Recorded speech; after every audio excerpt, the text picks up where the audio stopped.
11 já enfrentou monstros, deuses e os horrores do mundo invertido, mas Darth Vader é algo completamente diferente. Esta não é uma luta sobre medo ou trauma, é sobre controle de poder, e se a telecinese pura pode enfrentar a força, então quem vence? Vamos analisar isso. Primeiro vamos observar Darth Vader mais de perto. E a primeira coisa que precisamos reconhecer é que se realmente quiséssemos usar o Vader em seu auge, então usaríamos esta versão do Vader. Anakin Skywalker foi o Jedi mais poderoso em mais de um milênio, e ele tinha um poder sem precedentes na força. A vingança do Sith. Ele era mais poderoso do que qualquer um no Conselho Jedi. Até mesmo o Mestre Yoda, até mesmo Darth Sidious teve que admitir que Anakin era potencialmente mais poderoso do que ele. E durante o duelo em Mustafar, esse era Vader, possivelmente no auge de seu poder. Ele é o escolhido. Mas então ele foi derrotado por Obi-Wan. Ele pegou fogo, teve metade do corpo cortado nesse ponto e foi colocado dentro do traje cibernético que o mantinha vivo. E de acordo com George Lucas, ele perdeu muito do seu poder e potencial nesse processo. Agora que ele é meio homem e meio máquina, ele perdeu muito da habilidade na força, porque não restou tanta humanidade assim. Então, onde? Antes, ele tinha potencial para ser 2 vezes mais poderoso que o Imperador, agora ele está operando talvez com 80% do poder do Imperador, mas no mesmo nível de Darth Maul e Conde Dooku. Isso também prejudicou ele como sabre de luz. Ele perdeu e teve que reaprender muitas das habilidades e capacidades que tinha como Anakin, e definitivamente perdeu toda aquela autoconfiança que ele tinha. Claro, há outras coisas que sugerem que esse não é o caso. E Darth Vader realmente ficou mais poderoso depois de colocar a armadura, e que seu auge foi realmente por volta de O Retorno de Jedi. Como ele perdeu sua primeira luta contra Obi-Wan Kenobi, na verdade as primeiras lutas. Quando uma nova esperança ocorre, Wolvader já era forte o bastante para vencê-lo. E não era só o fato de que Obi-Wan estava mais velho agora e não conseguia lutar tão bem com um sabre de luz. Primeiro porque Obi-Wan matou Darth Maul nesse mesmo estado, e segundo porque eles também estavam travando uma batalha da força ao mesmo tempo. Nessa luta, só não víamos isso acontecer com nossos próprios olhos. Mas velho Ben já estava se desgastando e perdendo a luta antes mesmo dela começar. Só de estar por perto, a presença de Vader na força já era suficiente para cansar Obi-Wan. Ele vinha se tornando cada vez mais poderoso no lado sombrio da força, acessando uma fonte de poder totalmente nova em relação ao que tinha antes. E ele realmente passou a acreditar que seus ferimentos só o tornaram mais forte e aumentaram sua conexão com a força. Sua dor alimentava seu ódio e sua raiva. Seu ódio se transformava em força, sugerindo que ele ainda está se tornando ainda mais poderoso como Vader.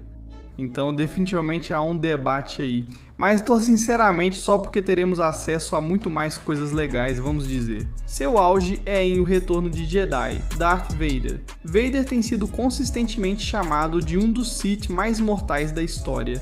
Uma das entidades mais poderosas da galáxia e alguém com potencial para rivalizar ou até mesmo possivelmente derrubar o próprio Imperador, e isso meio que se concretizou, ele realmente matou o Imperador, mesmo que a morte não tenha sido definitiva.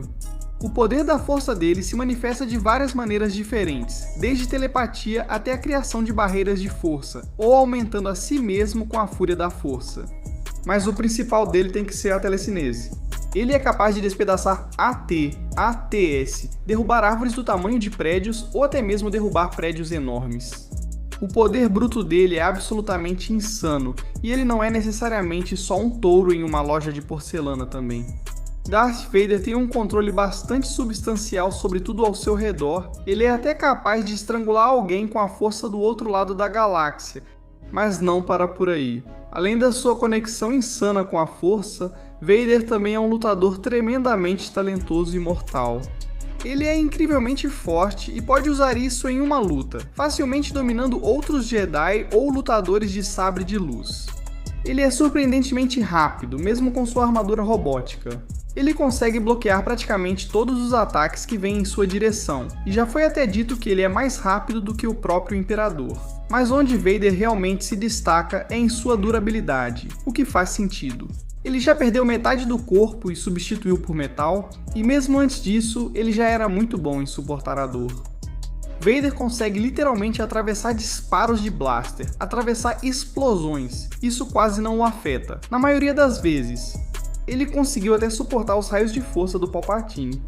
Esse é um ataque tão poderoso que fez Maul chorar no chão e implorar por misericórdia, Maul. O cara que se alimenta da dor para ficar mais forte na força e sobreviveu literalmente sendo cortado ao meio. O raio do Palpatine fez ele gritar, mas quando Sidious atingiu Vader com tanta eletricidade que o esqueleto dele apareceu através da armadura. Eu nem sei como isso é possível, mas Vader continuou avançando, determinado a matá-lo. E tem também a habilidade dele, ele é o melhor duelista que o Império tem e luta com um estilo único e imprevisível que na verdade pega partes e elementos de todas as técnicas de combate. Ele ficou cada vez mais habilidoso, entre Uma Nova Esperança e o Império Contra-Ataca, e depois entre o Império Contra-Ataca e o Retorno de Jedi. A ponto de dizerem que ele era incomparável em termos de pura habilidade, não tinha igual, colocando-o acima de nomes como Obi-Wan, Luke e talvez até mesmo do próprio Imperador. Desde o momento em que Eleven escapa do laboratório de Hawkins, fica claro que ela não é apenas mais uma criança envolvida em algo maior do que ela mesma. Ela é o elemento que muda as regras. O que começa como uma manifestação psíquica bruta e instável, evolui lentamente para as forças sobrenaturais mais poderosas já vistas em seu mundo. Quando Hawkins se torna o ponto zero para a Vecna na guerra do Devorador de Mentes contra a realidade. 11 não está mais apenas reagindo ao mundo invertido, ela está enfrentando-o diretamente em sua essência. O poder de 11 é a telecinese, mas chamar de telecinese diminui o que ela realmente pode fazer. Ela não apenas move objetos, ela esmaga, levanta, rasga e imobiliza criaturas vivas que são muito maiores e mais fortes do que ela. Ela já lançou homens adultos do outro lado de cômodos, prendeu monstros no ar, quebrou membros com força invisível e parou Demagorgons em disparada no mesmo instante. No começo, essas façanhas quase a matam, depois elas se tornam controladas, deliberadas e precisas. À medida que suas habilidades se desenvolvem, o poder de Eleven se expande além da força bruta, alcançando um domínio psíquico completo. Ela consegue localizar pessoas remotamente a grandes distâncias, espionar alvos apenas com percepção extrasensorial e entrar em paisagens psíquicas onde a distância física não importa mais. Isso se torna crucial ao enfrentar Vecna, um ser que não ataca apenas corpos, mas invade mentes para combatê-lo. Só força não é suficiente e Eleven precisa lutar no mesmo campo de batalha mental. O confronto dela com Vecna é a demonstração mais clara de até onde ela chegou. Vecna não é apenas um monstro que você soca. Ele é um predador psíquico que se alimenta de trauma, medo e memória. Ele quebra ossos, distorce a realidade e mata através de dimensões. Mesmo assim, 11 o enfrenta diretamente em seu próprio domínio mental. Ela resiste aos ataques, se liberta do controle e o enfrenta com força, capaz de destruir suas construções psíquicas. Quando Vecna tenta dominar a mente dela, ela resiste, não o vencendo fisicamente, mas se recusando a ceder. O que diferencia Eleven de todos os outros psíquicos da série é que ela não depende de truques ou ilusões. O poder dela é direto, avassalador quando ela enfrenta Vecna.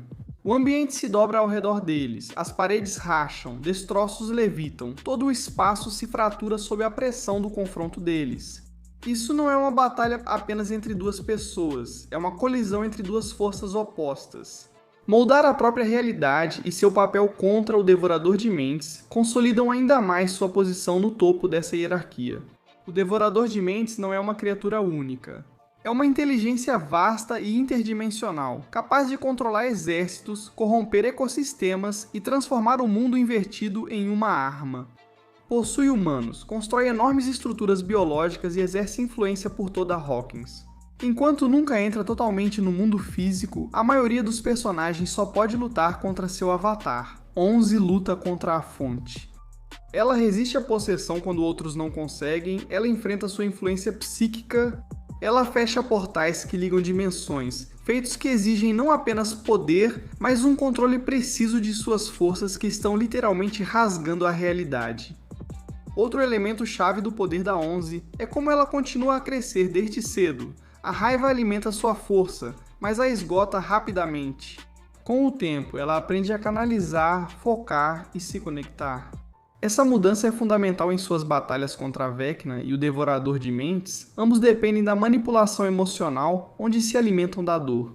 11 tira sua força da identidade de saber quem ela é, não de quem ela foi feita para ser. Agora, fisicamente 11 ainda é humana, e essa é sua maior vulnerabilidade. Ela pode ficar exausta, ferida e sobrecarregada se for levada ao limite.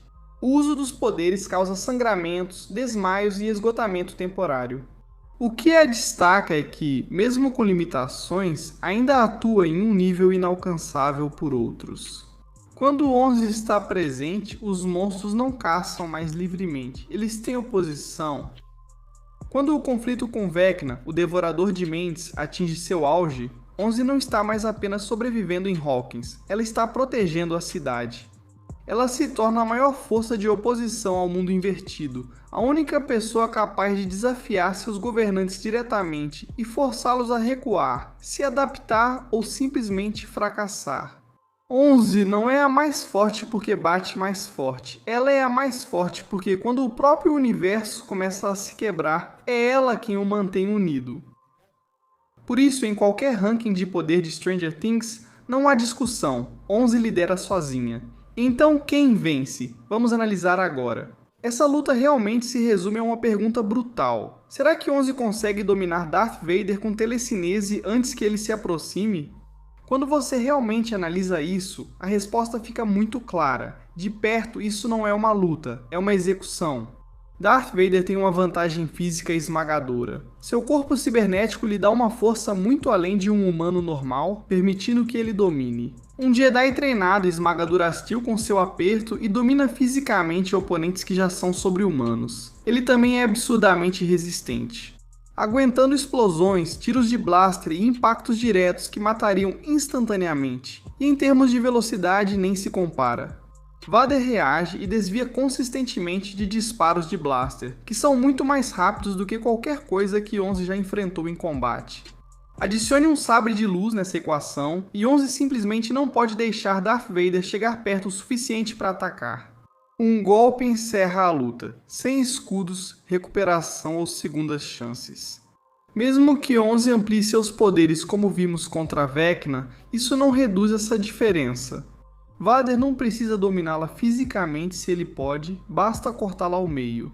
Então isso significa que a única condição real de vitória da 11 é a telecinese, embora a telecinese da 11 seja incrivelmente poderosa. Quebrando ossos, destruindo monstros, contendo o Devorador de Mentes e enfrentando Vecna de igual para igual. Ainda existe uma escala completamente diferente da força de Darth. Vader pode fazer tudo o que a 11 faz e ainda levar isso a vários níveis acima. Ele pode estrangular, esmagar, levantar, prender e despedaçar inimigos com facilidade.